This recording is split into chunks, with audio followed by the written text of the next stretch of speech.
ओम नमः सिद्धेभ्य।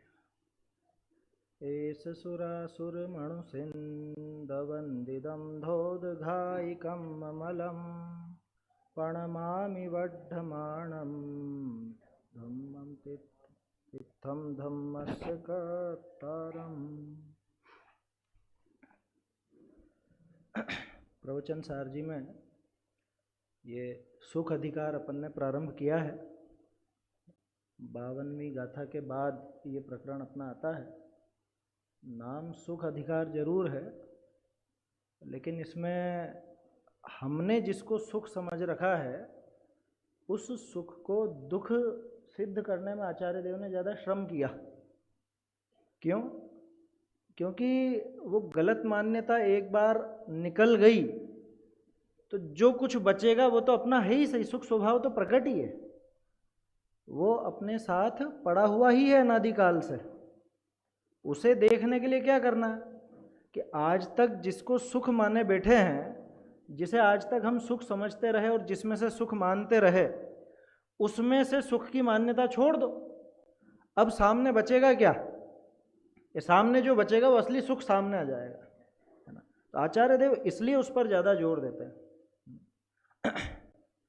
जैसे आपने देखा होगा, मिथ्यात्व दूर कराने के लिए भी आचार्यों का जोर इसी बात पे रहता है। जैसे आज दिन में भी बात आई थी ना, मैं देह नहीं हूँ, मैं इंद्रिय नहीं हूँ, मैं राग नहीं हूँ, मैं ये नहीं हूँ, मैं वो नहीं हूँ। ये नहीं हूँ नहीं हूँ नहीं हूँ कह करके क्या कहना चाहते हैं?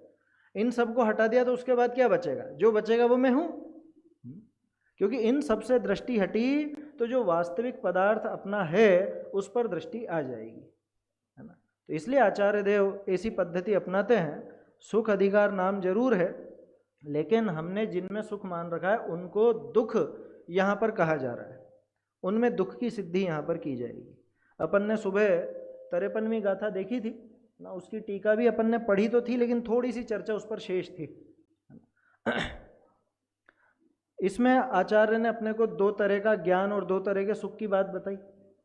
दो तरह का ज्ञान है, एक तो बोलिए आप, सुबह हो चुका है विषय वो, इंद्रिय ज्ञान, दूसरा अतीन्द्रिय ज्ञान। ऐसे ही सुख भी दो तरह का, एक इंद्रिय सुख, दूसरा बालबोध पाठमाला भाग 3 पढ़ रखा है सबने, इंद्रिय वाला पाठ पढ़ रखा है ना। इतना तो सबको क्लियर है। आपके यहाँ तो हर साल बाल शिविर भी लगता है? तो इंद्रियों वाला पाठ भी इसी में से निकला हुआ है, क्योंकि इंद्रिय ज्ञान इंद्रिय सुख उनको जो है वहां पे भी दिखाया गया। वो उसमें बेटी और माँ का संवाद है मेरे ख्याल से, है ना।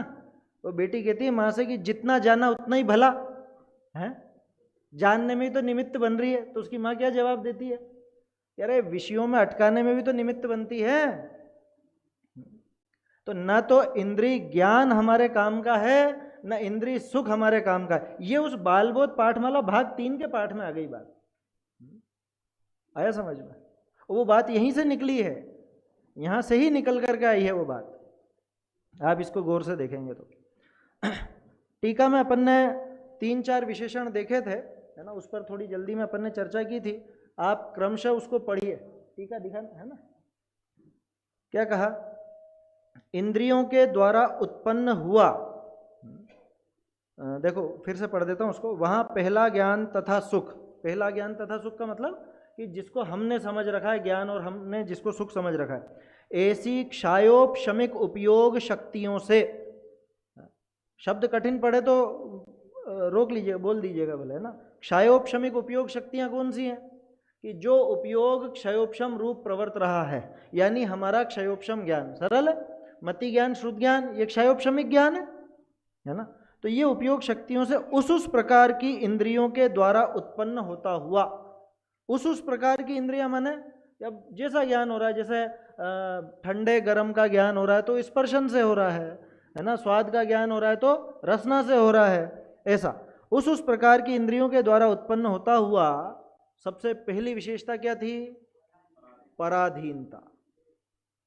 अपने को इस गाथा में मुख्य बात यही है। ये जो विशेषण दिए ना, ये विशेषण अगर समझ में आ गए तो फिर अपने ज्ञान और सुख का, झूठे सुख का घमंड भी टूटेगा और सच्चे सुख और ज्ञान की तलाश भी होगी।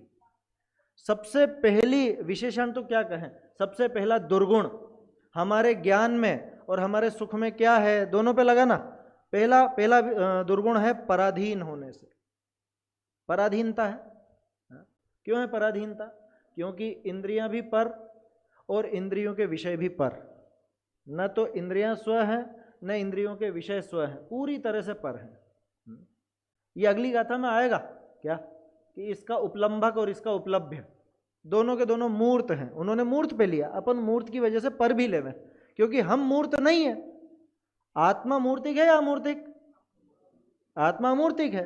तो जो मूर्तिक है वो तो जाति से ही दूसरा हो गया, वो तो जाति ही दूसरी हो गई, है ना। तो वो तो अपने आप पर की श्रेणी में चला ही जाएगा। इसलिए वो पराधीनता उसमें है पूरी, उस ज्ञान में और उस सुख में भी पराधीनता। कादाचित्क, कादाचित्क शब्द का अर्थ देखा था अपन ने, कभी कभी होने वाला। अरे ये कभी कभी ऐसा, यही गाथा अपन आज पढ़े हैं तो आज अपने को कुछ और चीज ख्याल में आएगी, और यही गाथा 2-4 महीने बाद, या 2-4 महीना छोड़ो, थोड़ी देर बाद भी पढ़ोगे तो भी कुछ और बात ख्याल में आएगी। अभी कुछ पकड़ में आया वो उस समय पकड़ में नहीं आएगा। ये कादाचित, कदाचित, कभी कभी होने वाला। कभी कभी क्यों? अपन इसको है ना थोड़ा सा मोक्षमा प्रकाशक के आधार से भी देखेंगे, अभी तो नहीं देखेंगे, अभी तो अपन टीका देखेंगे, लेकिन हो सकेगा तो कल सुबह अपन इसको मोक्षमा प्रकाशक के आधार से भी देखेंगे, उससे आपको भी सरल पड़ेगा, है ना। वहाँ भी इंद्रिय ज्ञान वगैरह का प्रकरण है ना। तो ये जो कादाचित के लिखा ना, कादाचित का कारण क्या? क्योंकि इसमें पहला आया था क्षयोपशमिक उपयोग शक्ति, तो वो क्षयोपशम पलटता हुआ है ना। कारण ये है कदाचित होने का कारण क्या? कदाचित होने का कारण ये कि उस क्षयोपशम के अधीन है। ये गाड़ी का ड्राइवर कोई और है, अब उसका मूड होगा वैसे चलाएगा क्या? वो उस टाइम पे आपसे नाराज होगा, गुस्से में होगा तो रफ चलाएगा बिल्कुल, और उसका मूड अच्छा होगा तो बहुत अच्छे से ले जाएगा। तो इस क्षयोपशम ज्ञान का ड्राइवर कौन? ज्ञानावरणी का क्षयोपशम। भाई व्यवहार का कथन है ना, पराधीनता भी व्यवहार से ही है। तो पराधीनता की बात चल रही है तो कदाचित पन्ने में भी व्यवहार के ही कारण देखना। वो क्षयोपशम जो है वो इसका ड्राइवर है। अब क्षयोपशम पलटता रहता है, कभी कैसा होता है कभी कैसा होता है, तो जैसा होता है वैसे ही जानने में आता है। देखो न्याय ग्रंथों में एक योग्यता का प्रकरण आता है, सुना आप लोगों ने? सुन रखा है? मतलब ऐसा प्रश्न होता है, अन्य मत वाले ऐसा कहते हैं अपने से, है ना, घबराना नहीं, न्याय का है बोला मैंने तो यूं मत समझना कि कुछ क्लिष्ट बात होगी, बहुत सरल बात है। अन्य मत वाले क्या कहते हैं कि पदार्थ से ज्ञान होता है या प्रकाश से ज्ञान होता है, ठीक है ना। अब वो अपने से कहते हैं भाई जैन लोगों, हमारे यहाँ तो ये पदार्थ जो है ये ज्ञान का नियामक कारण है। क्या मतलब? कि माने ये माइक है ना, तो माइक से ज्ञान हुआ, किसका? माइक का ज्ञान। माइक का जो ज्ञान हुआ उसका कारण कौन है? कि माइक है। हमारे यहाँ तो ये व्यवस्था है। अब तुम तो पदार्थ से ज्ञान मानते ही नहीं हो, वो अपने से कह रहे हैं कि तुम तो पदार्थ से ज्ञान मानते ही नहीं हो, तुम प्रकाश से ज्ञान मानते ही नहीं हो, तो तुम्हारे यहाँ ज्ञान का नियामक कारण कौन है? नियामक कारण माने कि ये कौन निश्चित करेगा कि ज्ञान इस समय इसको जाने और ज्ञान इस समय इसको नहीं जाने? ये कौन निश्चित करेगा?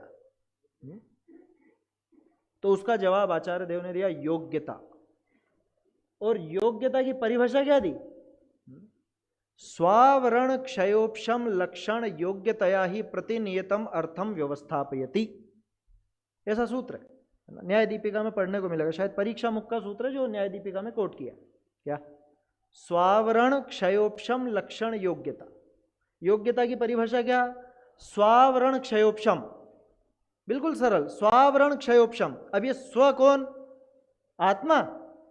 आत्मा नहीं, जिस वस्तु का ज्ञान होना ना वो है स्व। वहां पर स्वावरण क्षयोपशम माने जैसे माइक को जानना है तो माइक संबंधी आवरण का क्षयोपशम वो योग्यता है, और अगर ऐसी योग्यता होगी तो माइक का ज्ञान होगा। प्रवचन सार संबंधी आवरण का क्षयोपशम, समझ में आ रही बात?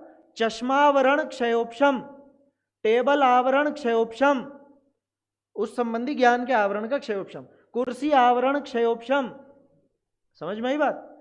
अरे ये चश्मा यहाँ ऐसे माथे पे लगा लेते हैं ना, अब मेरे है नहीं तो करके बताता, आप लोग जैसे माथे पे लगा लो, और कई बार क्या होता है वो माथे पे लगाए और जैसे आपने लगा रखा, अब इधर उधर देखोगे कि चश्मा कहाँ गया है, ये चश्मा कहाँ गया है?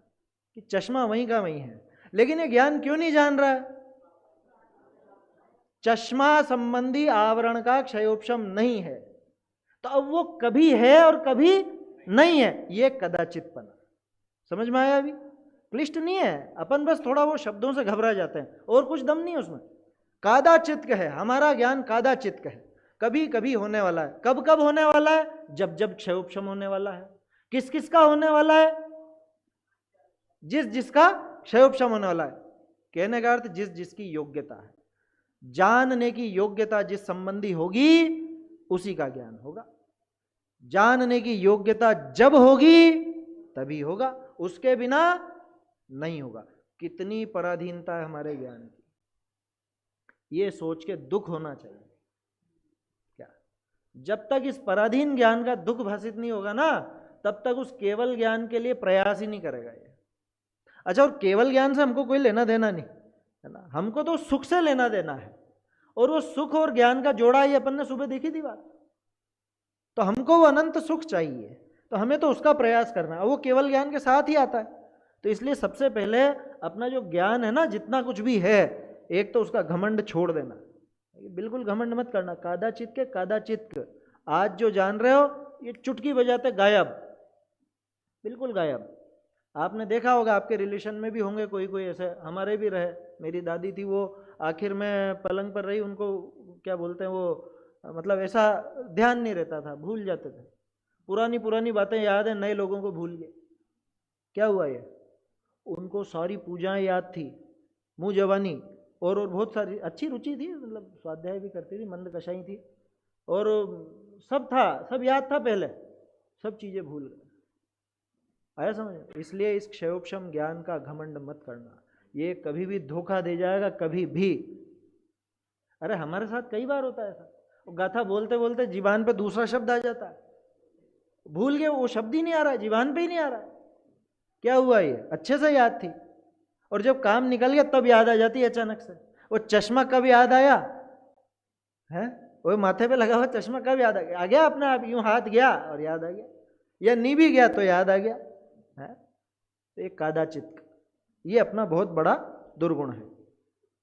क्रमशः प्रवृत्त होने वाला, इस पे भी बात की थी अपन ने, कि क्रमशः प्रवृत्त होने वाले का अर्थ ही यह है कि इसमें ताकत नहीं है कि एक साथ जान ले, इसमें ताकत नहीं है ना। तो सुबह अपन ने एक और बात की थी, बहुत से लोगों को बात थोड़ी सी अजीब भी लगी होगी। क्रमबद्धपना ये वस्तु व्यवस्था की विशेषता है, वस्तु व्यवस्था का बहुत बड़ा गुण है क्रमबद्ध होना, लेकिन ज्ञान का बहुत बड़ा दुर्गुण है क्रम से जानना। क्रम से जानना ये ज्ञान की बहुत बड़ी कमी है, ये कमी लगती ही नहीं हमको, ये कमी है, इस कमी को समझना चाहिए। सप्रतिपक्ष, प्रतिपक्षी मौजूद है ना इसका, कौन है प्रतिपक्षी? वही ज्ञानावर्णी। और व्यवहार से, मतलब व्यवहार के भी व्यवहार से देखो तो और दूसरी चीजें हैं, जैसे अभी मान लो लाइट चली जाए तो अरे कुछ नहीं दिख रहा, कुछ नहीं दिख रहा, ये प्रतिपक्ष हो गया। हमारा ज्ञान इतना पराधीन है कि दूसरे इससे विरुद्ध भी मौजूद हैं, वो इसको रोक देते हैं आकर के। मूल कारण तो ज्ञानावर्णी का उदय है, मूल कारण तो वो है, ठीक है ना, लेकिन उसके भी बाहरी निमित्त बनते हैं, मतलब निमित्तों के भी निमित्त। क्या? ज्ञान नहीं होने का असली निमित्त तो है ज्ञानावर्णी का उदय, नहीं होने की बात कर रहा हूं, उदय है ना। और उसके निमित्त अंधेरा, या जैसे समझ लो आंख है अपनी, तो आंख में कुछ जाला वगैरह आ जाए, कुछ मिर्ची चली जाए, कुछ कचरा चला जाए, ये सब चीजें भी हैं। अरे कोरोना में स्वाद गायब हो गया था ना, है? क्या हुआ? वो स्वाद का ज्ञान गायब हो गया। और मेरे मित्र को हुआ था, वो मिर्चियां खाता रहा उसको जीवान का स्वाद मालूम नहीं पड़ रहा, पेट को सब मालूम पड़ रहा है। क्या? पेट को तो मालूम पड़ा आया समझ में? देखिए, तो सप्रतिपक्ष और सहानि वृद्धि, हानि वृद्धि भी है, ये बहुत बड़ी कमी है, एक स्थिरता नहीं है। कभी बढ़ जाता है, कभी घट जाता है, कभी कैसा हो जाता है। उसका भी कारण वही ज्ञानावरणी का क्षयोपशम और उदय। इसलिए गौण है ऐसा समझकर वह है अर्थात छोड़ने योग्य है। अपन ने ये सारी बातें इसलिए की हैं ताकि आपको दूसरा पक्ष आसानी से समझ में आ जाए। और दूसरा जो ज्ञान और सुख है वो कैसा है? अमूर्त रूप ऐसी चैतन्य अनुविधायी एकाकी आत्म परिणाम शक्तियों से तथाविध अतीन्द्रिय स्वाभाविक चिदाकार परिणामों के द्वारा उत्पन्न होता हुआ अत्यंत आत्माधीन होने से नित्य युगपत प्रवर्तमान निष्प्रतिपक्ष और हानि वृद्धि से रहित है, इसलिए मुख्य है। मुख्य का मतलब प्रधान है। यहाँ पे वो नयों की अपेक्षा वाला मुख्य गुण नहीं है, यहाँ पे श्रेष्ठ और बेकार की अपेक्षा मुख्य मतलब प्रधान और अप्रधान कहा है ना। यहाँ मुख्य गुण वो नयों वाला मुख्य गुण मत लेना। मुख्य और गुण का मतलब कि ये मुख्य व्यक्ति हैं, ये प्रधान है और ये इनमें दम नहीं है, ये तो गुण है। आया समझ में? आप जिस घर में रहते हो, घर की बात कर रहा हूँ, परिवार की बात नहीं कर रहा हूँ। जिस घर में रहते हो उसमें कितने जीव हैं? 4। और वो छिपकली, कोकरोच, चूहे हैं, निगोदिया तो सभी जगह ही है। बोलो कि वो गौण है, उनको गिनते ही नहीं है कोई भी। अरे मारते हुए नहीं गिनते लोग बाग, इतने नीच हो जाते हैं। आया समझ? विचार करना। तो मुख्यता किसकी? मुख्य हम ही है, हम ही रहते हैं, इस घर के मालिक हम हैं, है ना। ऐसा झूठा घमंड तो पाल ही रखा है ना सबने। क्या इस घर का मालिक कौन? मैं। कह रहे तू रहने के लिए जब तूने गृह प्रवेश किया था उसके पहले से वो छिपकलियां, चूहे, कोकरोच, चींटियां वो सब पहले से मौजूद है, और तू चला जाएगा, मर जाएगा, उसके बाद भी रहने वाले। अब बोलो कौन है वो असली मालिक? खैर वो दूसरी बात है ना। वो मुख्य, ये तो मुख्य और गौण समझने के लिए अपन ने कहा। तो मुख्य कौन? मुख्य वो कि जिसकी वजह से हमारा काम सधे,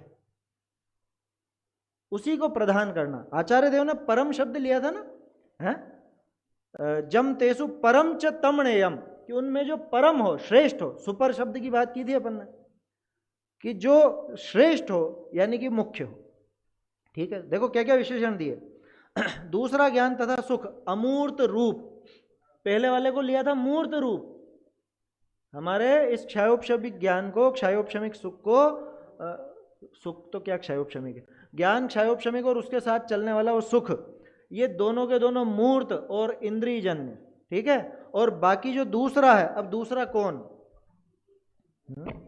कौन? अरे अतीन्द्रिय तो आपने शब्द बोल दिया, मैं पूछ रहा हूं कौन सा ज्ञान है वो अतीन्द्रिय ज्ञान? आत्मलीनता होती है वो, ज्यादातर के दिमाग में वही आएगा, वो नहीं, केवल ज्ञान। यहां केवल ज्ञान की बात लेना, यहां पे अतीन्द्रिय ज्ञान में आत्मलीनता वाला ज्ञान अभी मत लेना। आचार्य देव 80वीं गाथा की भूमिका बनाते हुए चल रहे हैं। क्या भाई, अरहंत को देखोगे ना तो क्या देखोगे? हैं? उनका अतीन्द्रिय ज्ञान देखो, उनका अतीन्द्रिय सुख देखो। अब विशेषण क्या दिए? दूसरा ज्ञान तथा सुख अमूर्त रूप ऐसी चैतन्य अनुविधायी एकाकी आत्म परिणाम शक्तियों से। हमारा ज्ञान भी तो चैतन्य अनुविधायी है ना, है? हमारा ज्ञान चैतन्य अनुविधायी है या नहीं? उपयोग की परिभाषा तो ऐसे ही लेते हैं अपन। क्या कहते हैं? उपयोग किसको कहते हैं? नहीं, वो तो उपयोग कौन है वो बताया। उपयोग कहते हैं किसको?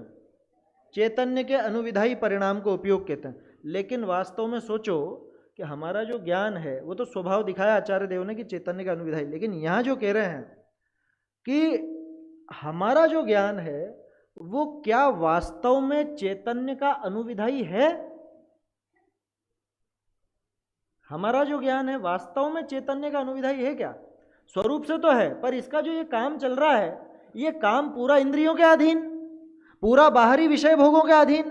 चैतन्य का अनुविधायी, चैतन्य का अनुसरण करने वाला, चैतन्य के अनुसार होने वाला, शब्दों को तोड़िए अर्थ समझ में आ जाएगा। अनुविधायी, अनु यानी तो अनुसरण वाला, विधायी उस अनुसार होने वाला, प्रवर्तन करने वाला, उसको कहेंगे अपन अनुविधायी।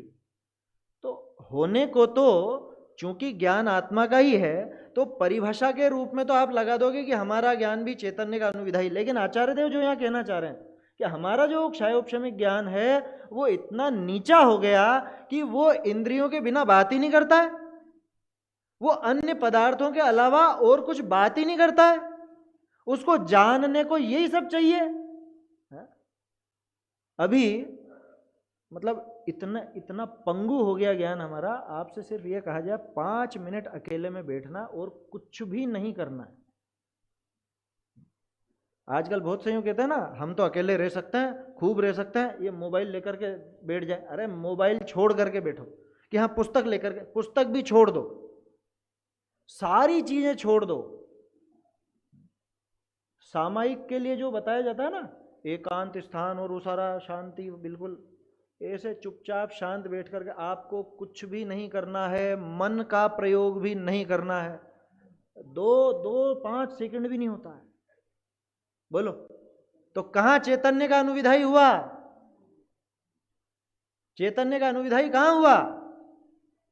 वास्तव में ज्ञान चैतन्य का अनुविधायी वो ही है कि जो चैतन्य को जानता हो। यहां की बात कर रहा हूं, ध्यान रखना, वो परिभाषा उपयोग वाली यहां मत लगाना अभी, नहीं तो आप कहोगे स्वभाव से। तो आचार्य देव स्वभाव बता ही नहीं रहे ना। जब ज्ञान और सुख में भेद कर रहे हैं तो पर्याय का ही भेद होगा, स्वभाव में कभी भेद होता नहीं है। भेद किसमें? पर्याय में। अब मजे की बात देखो, यहां भेद दिखाएंगे और 80वीं गाथा में ले जाकर के पर्याय में अभेद दिखाएंगे। आचार्य देव कैसा गजब का प्रयोग करते हैं। यहां भेद क्यों दिखा रहे हैं? कि पहले तो हमारे दिमाग से वो कचरा निकले कि हम जिसको ज्ञान और जिसको सुख समझते हैं वो वास्तव में ज्ञान और सुख नहीं है, वो उसका भ्रम है। हमने उपयोग चैतन्य अनुविधायी परिणाम को कहते हैं, इस परिभाषा को पकड़ के हमारे ज्ञान को चैतन्य का अनुविधायी कह तो दिया, लेकिन सोचो कि हमने चैतन्य का अनुसरण किया कितना। कि हम 3 टाइम स्वाध्याय करते हैं, आत्मा की बात करते हैं, सुबह से कितने घंटे हो गए बैठे बैठे हैं, कमरी टेढ़ी होगी बिल्कुल। चैतन्य चैतन्य की तो बात चल रही है, विधान भी वही और स्वाध्याय भी वही है। तो चैतन्य का तो अनुविधायी कि कुछ नहीं है, सब इस पुस्तक का अनुविधायी है, इन शब्दों का अनुविधायी है। चैतन्य का अनुविधायी कहां हुआ? कहां हुआ बताओ? समो शरण में बैठकर भी मुनिराज जब उपयोग जिनवाणी सुनने में लगाते हैं वो चैतन्य का अनुविधायी नहीं होता। और वहां कोई मुनिराज वो दिव्य ध्वनि सुनना छोड़ करके और वहीं पे लीन हो जाते हैं, वो केवल ज्ञान प्रकट कर लेते हैं। वो अतीन्द्रियपना वहां प्रकट हुआ, वो अतीन्द्रिय ज्ञान वहां से आया। क्या कह रहे हैं यहां पे? चैतन्य अनुविधायी एकाकी आत्म परिणाम शक्तियों से, एकाकी आत्म परिणाम शक्तियों से। एकाकी क्यों लिखा? एकमात्र आत्म परिणाम शक्तियों से, दूसरे की गुंजाइश ही नहीं, इंद्रियों की गुंजाइश नहीं। अरे हमको क्षयोपशम का भी वहां पे कुछ वो भेद नहीं होगा, जो होगा क्षयोपशम में हमको लेना देना ही नहीं ना। हमको तो आत्मा में लीन, आत्मा को जानना है, तो आत्मा में लीनता के लिए कोई बहुत क्षयोपशम नहीं चाहिए। संगी पंचेंद्रियपना जितना ही तो चाहिए, वो तो सबको मिल गया, सबको मिल गया ना। वो तो सबको माने अपन सबको, छोटे जीवों की बात नहीं कर रहे हैं। तो एकाकी आत्म परिणाम शक्तियों से तथाविध, पहले उसमें क्या लिखा था? वहां भी तथाविध था, लेकिन वहां तथाविध था इंद्रियों की तरफ से, है ना, यथा योग्य इंद्रियों की तरफ से। यहां तथाविध आत्म जैसा ही अतीन्द्रिय स्वाभाविक। हमारा ज्ञान स्वाभाविक है या वैभाविक? विभाव। हमारा जो ज्ञान है मतिश्रुत ज्ञान, इसको विभाव अर्थ पर्याय के अंदर डाला गया। स्वाभाविक कहाँ कहा है इसको? विभाव अर्थ पर्याय में तो गिना ना। मति ज्ञान श्रुत ज्ञान को किसमें गिना? विभाव अर्थ, इसमें आएगा। ये ज्ञेय तत्व प्रज्ञापन के अंदर स्वभाव अर्थ पर्याय, विभाव अर्थ पर्याय गाथा चली तो थी दिन में, भाई साहब ने ली थी ना, 93-94 वहां पे आ जाएगा। तो ये विभाव अर्थ पर्याय, और ये स्वाभाविक चिदाकार परिणामों के द्वारा उत्पन्न होता हुआ केवल ज्ञान। कि केवल ज्ञान वो चिदाकार परिणामों के द्वारा, है ना, स्वाभाविक चिदाकार, हमारा कैसा है, वैभाविक अचिदाकार, विभाव रूप है और चैतन्य रूप है ही नहीं। कि नहीं दूसरे जीवों को जाने तो कह रहे दूसरे जीव तेरे लिए अजीब है, तो वो चिदाकार कहां हुआ, आया समझ में। चिदाकार परिणामों द्वारा उत्पन्न होता हुआ अत्यंत आत्माधीन होने से, अत्यंत आत्माधीन, अत्यंत और कुछ है ही नहीं वहां, केवल ज्ञान किसके अधीन, आत्माधीन। कि नहीं तीन लोग तीन काल को जानता, ये कुछ नहीं जानता, ये केवल ज्ञान कुछ नहीं जानता। कि तीन लोग तीन काल को नहीं जानता, वो आत्मा को जानता है। आत्मा में वो सब झलक जाते हैं स्वच्छत्व के कारण। क्या मुझे आप सबको देखना हो तो ऐसे इधर से इधर पूरी यूं गर्दन घुमाऊं और यहाँ एक बड़ा दर्पण लगा हो, क्या अब मुझे क्या करना है बताओ सबको देखने के लिए, कि दर्पण को देखूं तो सारे के सारे उसमें झलक जाएंगे, है ना। तो उन्होंने क्या किया कि वो आत्मा को देखते हैं और आत्मा में स्वच्छत्व शक्ति बढ़ी है, उसका पूर्ण विकास हो गया है, तो तीन लोग तीन काल की सारी बातें उसमें झलकती हैं, फलस्वरूप वो सब जानने में जाता है। अच्छा देखो गजब की बात है, हमें केवल ज्ञान में भी तीन लोग तीन काल को जानते हैं, इस चीज की महिमा कितनी, और आत्मा को जानते हैं इसकी महिमा ही नहीं आती है। यहां आचार्य देव यही कह रहे हैं कि स्वाभाविक चिदाकार परिणामों के द्वारा उत्पन्न हुआ अत्यंत आत्माधीन होने से, तदपि निजानंद रसलीन, आत्माधीन होने से नित्य अपना कैसा था, कादाचित्क, अपना कादाचित्क था, कभी कभी होने वाला था। यहां देखो नित्य अपना कैसा था, अगला क्या था, क्रमशः प्रवर्तमान, यहां क्या है, युगपत प्रवर्तमान। अपने दो तरह से क्रमशः है, एक तो दर्शनोपयोग फिर ज्ञानोपयोग, ये भी क्रम है। दूसरा ज्ञप्ति परिवर्तन, ज्ञप्ति परिवर्तन वो भी क्रम है। उनके दोनों ही तरह का क्रम नहीं है, क्या उनके दोनों ही तरह का क्रम नहीं, दर्शनोपयोग ज्ञानोपयोग एक साथ, तो उस तरह से भी युगपत, और पूरे तीन लोग तीन काल के समस्त पदार्थों को जानता है, इस एक साथ जानता है, ये भी युगपत। ठीक है, निप्रतिपक्ष, अब कौन प्रतिपक्षी बचा, समूल नाश कर दिया, समूल अब उगेगा ही नहीं। चाणक्य ने क्या किया था, याद है ना वो सब, तो नहीं मालूम, अरे कांटा चुभ गया था चलते हुए, तो अपन क्या करते, कांटा चुभ गया तो निकाल के फेंक देते। उसने कांटे को फेंका नहीं, उसने झाड़ी को हटाया, झाड़ी को नहीं हटाया, उसने झाड़ी की जड़ को निकाला और उसमें क्या भर दिया, मैंने इसीलिए पूछा क्या भर दिया, अधिकांश लोग बोलते हैं छाछ भर दी, अरे छाछ नहीं भरी, छार भर दी।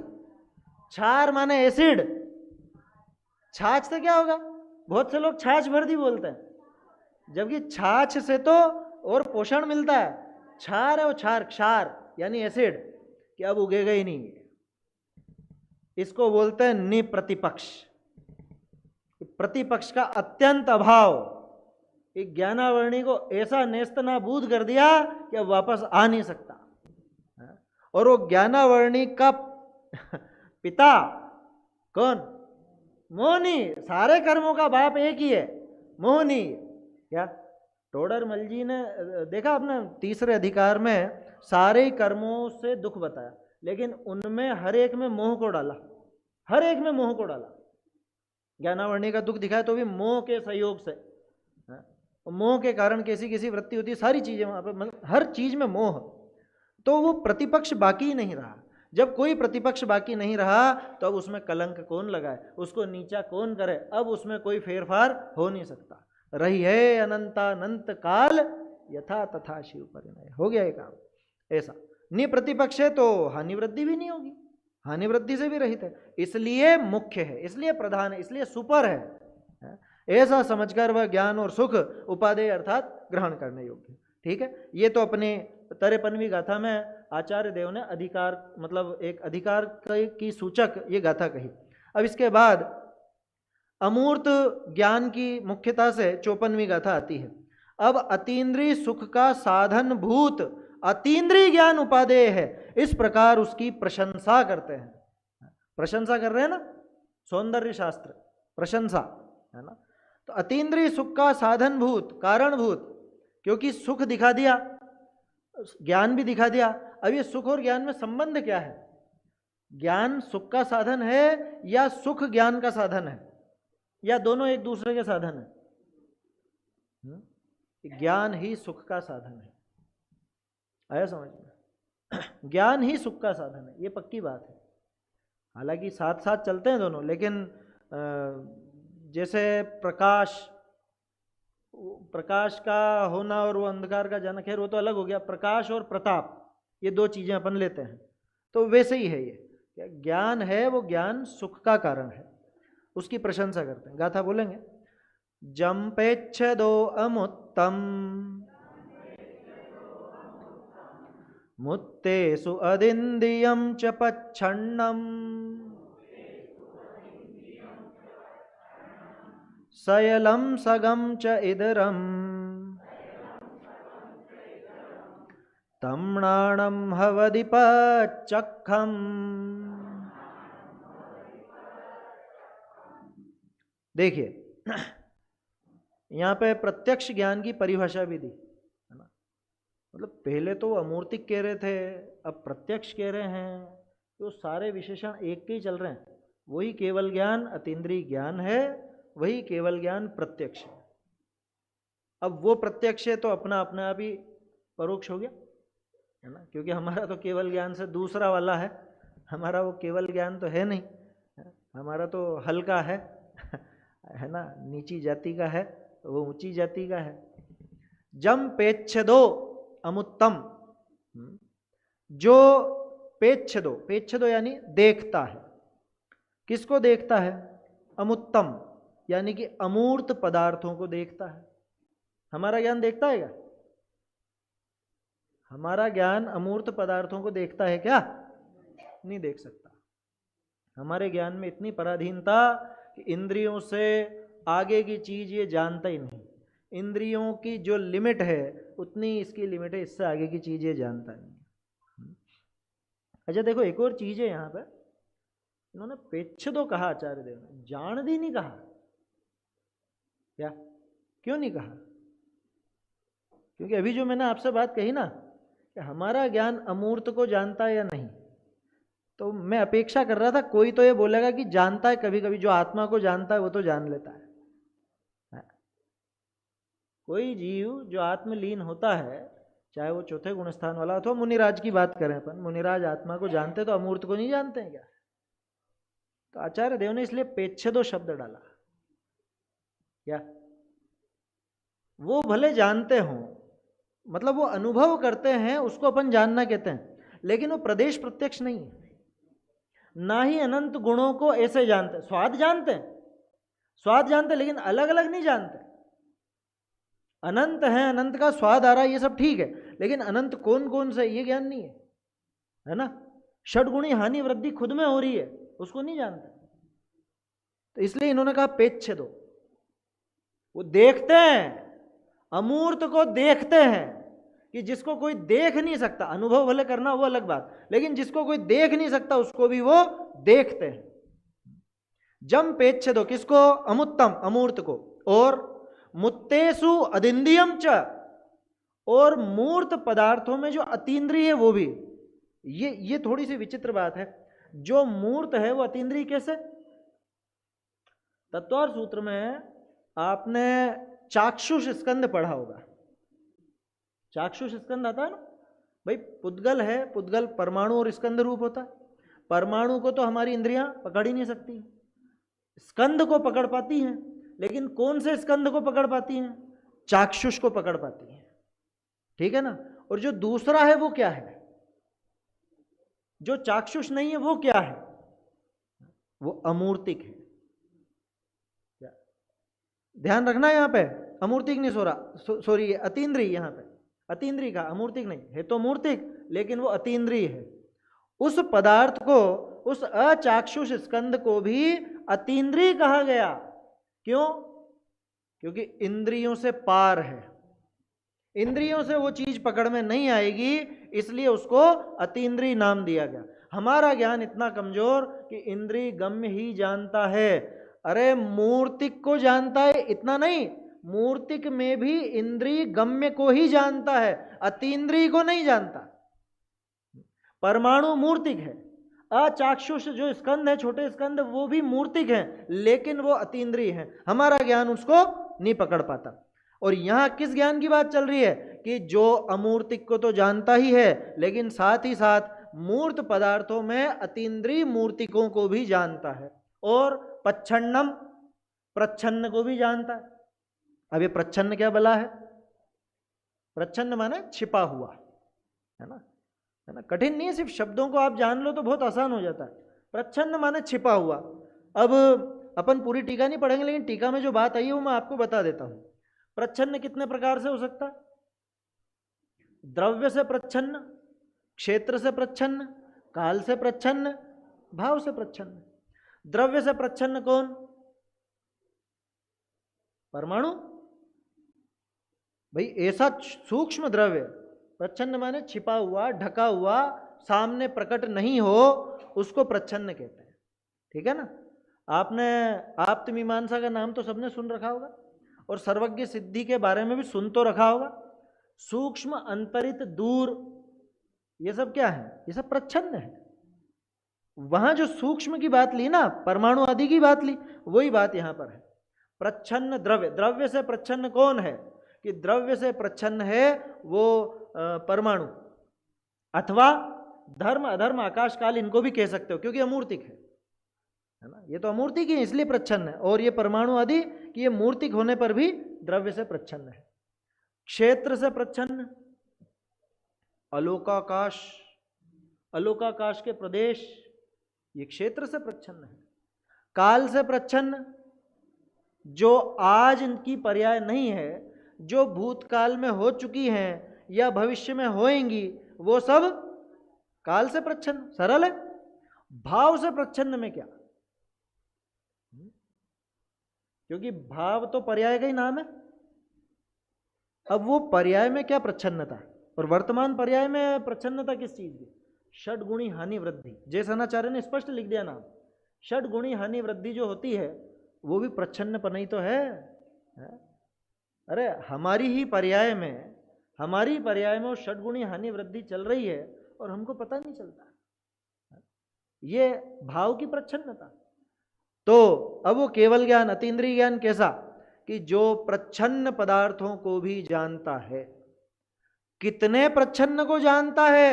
कितने मूर्त अतीन्द्रिय को जानता है? कितने अमूर्त अतीन्द्रिय को जानता है? सयलम, सकल, सारे ही। ये पूछो ही मत कि क्या क्या जानता है, आया समझ में? ये मत पूछो क्या क्या जानता है, सब सकल। कि अच्छा सकल तो जानता है, लेकिन खुद के प्रच्छन्न पदार्थों को, खुद की प्रच्छन्न बातों को, खुद के प्रच्छन्न द्रव्य क्षेत्र काल को जानता है, या अन्य के भी? कि सगम च इदरम च, आ गया समझ में? कि स्वक, स्वयं का भी और दूसरे का भी, है ना।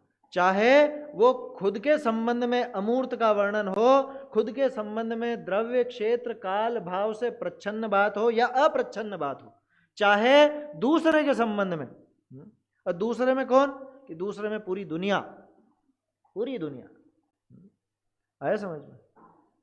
तम नाणम हवदि पच्चखम, वह ज्ञान होता है प्रत्यक्ष, उसको प्रत्यक्ष ज्ञान कहा जाता है। यह प्रत्यक्ष ज्ञान की विशेषता है। परीक्षा मुख में पढ़ते हैं तत्र विशदम प्रत्यक्षम, विशद पने को प्रत्यक्ष पना कहता है। अभी आचार्य देव बाद में प्रत्यक्षता आत्मा से सिद्ध करेंगे। अक्ष माने आत्मा, अक्ष माने इंद्रिय भी होता है ना, लेकिन वो नहीं लेना यहां पे, हमें तो लेना अक्ष माने आत्मा। अक्षनोति जानाति व्यापनोति इति अक्ष इति आत्मा, ठीक है ना। जो अक्षता है, जो व्यापता है, अभी ज्ञान तत्व प्रज्ञापन में आएगी बात, है ना। सर्वगत है ना, ज्ञान सर्वगत है ऐसा, तो वो व्याप्त होता है सब में, है ना, व्यापता है, जानता है, अक्षता है, इसलिए वो अक्ष कहलाता। तो कौन है ऐसा? कि वो आत्मा है। समझ में? आत्मा है। समय शब्द है ना, समय शब्द अपना, अय गतो धातु, और संस्कृत का एक नियम है, बहुत मजेदार नियम, जो भी धातुएं गमन के अर्थ में है वो सारी धातुएं जानने के अर्थ में भी है। माने जाना बोलो या जानना बोलो, वो धातुएं दोनों में काम करती है। तो समय शब्द का वहां जो अर्थ किया समय सारजी में, जो एक साथ गमन भी करता है और जानता भी, किसमें लिया?